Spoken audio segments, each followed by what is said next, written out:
কিশোরীর প্রশ্নের কোনো উত্তর পেলাম না। অতএব আপাতত গন্তব্য হচ্ছে মঠলেন। হাঁটতে হাঁটতে মঠলেনের বাইরে এসে দাঁড়ালাম। দুটো পাসিং শো আর যৎসামান্য তেলে ভাজা নিয়ে গলিতে প্রবেশ করলাম। আমি আগেও বলেছি, আজ আবারও বলছি, মাঝে মাঝে মনে হয় এই গলিটা পৃথিবীর থেকে সম্পূর্ণ আলাদা একটা অংশ। মনে মনে না চাইলেও সকল জাগতিক যুক্তিতক্ক, বিশ্বাস অবিশ্বাস, বাইরের আস্থা কুঁড়ে ছুঁড়ে ফেলে দিয়ে কেবল এক অন্তিম পরম সত্যকে মানতে ইচ্ছে করে ঈশ্বর। তারানাথের বাড়ির সামনে এসে চিরাচরিত অভ্যেসবশত আমরা ঘণ্টা বাজালাম। চারি দরজা খুলল। তার মুখের স্তিমিত হাসির ভাবটা আজ নেই। একটু অবাক হলাম। আমাদের দরজা খুলে দিয়ে কী রকম নির্বিকার চিত্তে সে দাঁড়িয়ে রইল, যেন আমাদেরকে চেনেই না।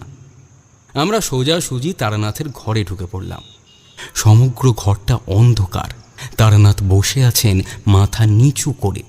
সামনে একটা নারকেলের মালা আর একটা শুকিয়ে যাওয়া রক্তজবার মালা জড়ানো ত্রিশূল রয়েছে। ওনার পাশে সরু হাত পাখা রাখা আছে। আমাদের দিকে না তাকিয়েই তিনি বললেন,